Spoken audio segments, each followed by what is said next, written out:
Hello बच्चों, welcome back again. बच्चों, BPT basic proportionality theorem का यूज कैसे किया जाए क्वेश्चन में आज समझ लेते हैं। It's so easy to use BPT to solve the given questions. हम बात कर रहे हैं एक्सरसाइज नंबर 6.2 क्वेश्चन नंबर 1 में।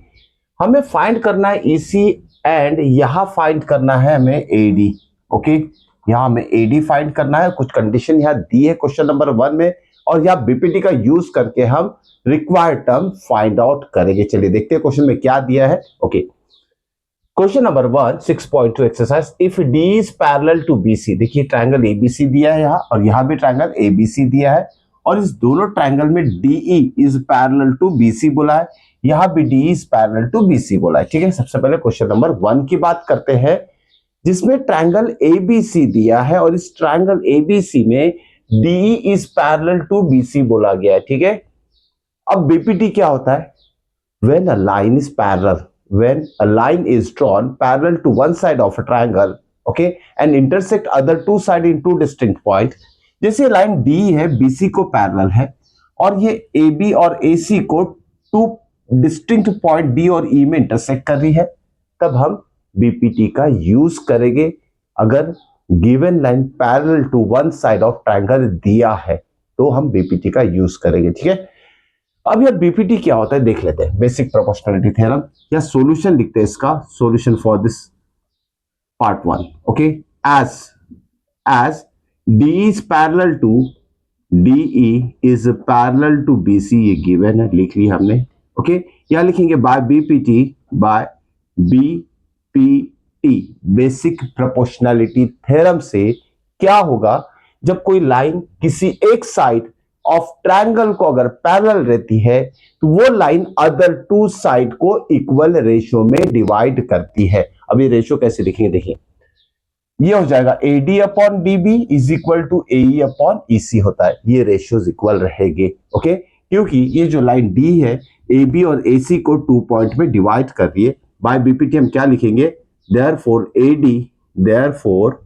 AD upon DB is equal to AE upon EC।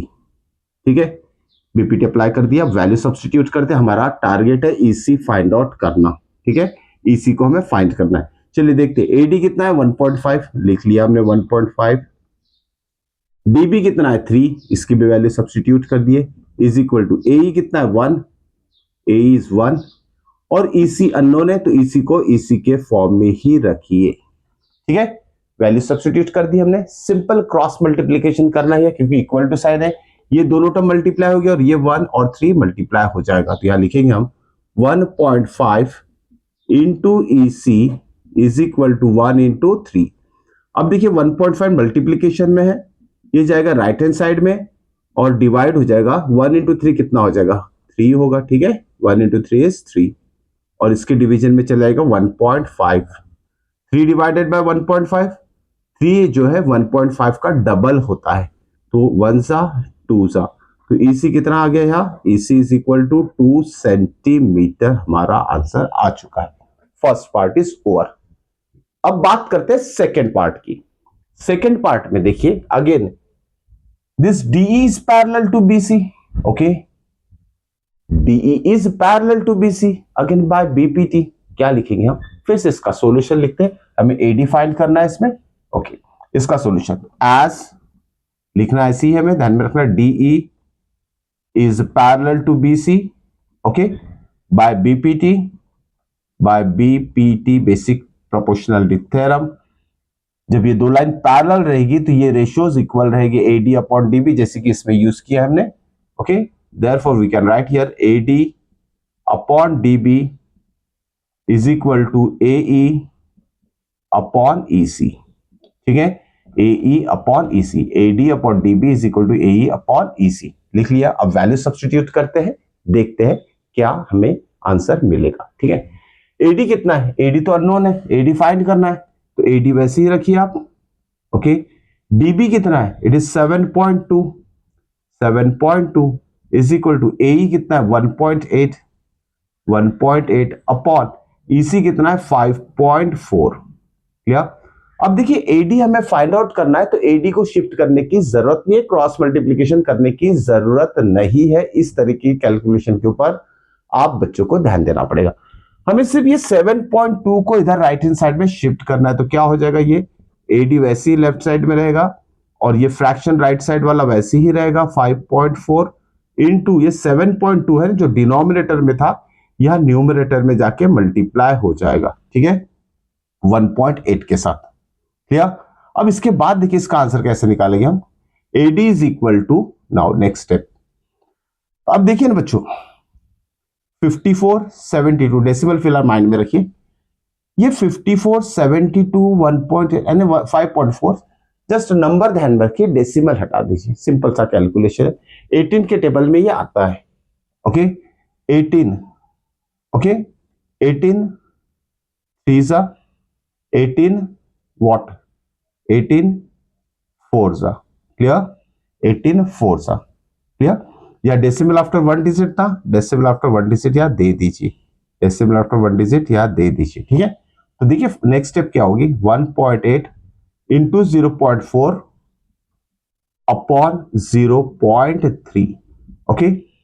अब देखिए बहुत आसान कैलकुलेशन है, 18 के टेबल में 3 आता है, 3 1 3 6 और दोनों में डेसिमल आफ्टर वन डिजिट थे, तो यहां डेसिमल लिखने की जरूरत नहीं है। 1.8 डिवाइडेड बाय 0.3 करोगे आप तो 6 आएगा, ठीक है, 6 टाइम से डिवीजन होगा। 3 6 18, डेसिमल आफ्टर वन डिजिट यहां भी है, तो यहां डेसिमल लेने की जरूरत नहीं है। 6 इंटू 0.4, देखिए 6 4 कितना होता है 24 और यहां डेसिमल आफ्टर वन डिजिट है, तो यहां देना नहीं भूलना है। ये आ जाएगा आंसर आपका एडी का, और यहां सेंटीमीटर मेंशन जरूर कीजिएगा, ओके। तो कैलकुलेशन अच्छी तरीके से ध्यान देके आपको समझ के करना है, डेसिमल में मिस्टेक नहीं करनी है, ओके। और एक आसान तरीका बता देता हूं, यहां के कैलकुलेशन की बात करते हैं, इसको दूसरे तरीके से भी हम कर सकते हैं। देखिए इससे हम क्या करते हैं, इस 7.2 और 5.4 की बात करते हैं, ठीक है। 5.4 इंटू 7.2, जब कभी भी न्यूमरेटर में डेसिमल आफ्टर वन डिजिट है और डिनोमिनेटर में भी डेसिमल आफ्टर वन डिजिट है, तो दोनों डेसिमल को डायरेक्टली हटा दीजिए, ठीक है। इसको हम कैसे लिख सकते हैं, 1.8 सिर्फ एक ही टर्म होगा, ये नहीं होगा, दो टर्म एक साथ नहीं होंगे, एक ये वाला नंबर और एक ये वाला नंबर, दोनों के डेसिमल हटेंगे, तो इंटू 72 कर देते हैं, डिवाइडेड बाय 54 कर देते हैं, 18 3 एंड 4 देखिए 4/3 आ चुका है हमारा, 4/3। यहां भी हम इसको रीअरेंज कर सकते हैं, देखिए इसे फिर से सॉल्व करके देखते हैं क्या होगा।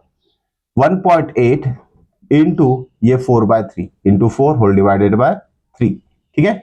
उसके बाद जस्ट 3 से डिवाइड कर दीजिए, इसे कितना होगा, 3 6 होता है, अब यहां 0 पॉइंट लगेगा क्योंकि 3 6 18 होता है और यहां डेसिमल है, और 0.6 इंटू 4 कितना होगा 2.4 सेंटीमीटर। इस तरीके से भी आप इसे कैलकुलेट कर सकते हैं। होप सो बच्चों की क्वेश्चन समझ में आ चुका होगा। एक लाइक और चैनल को सब्सक्राइब जरूर कर लीजिएगा।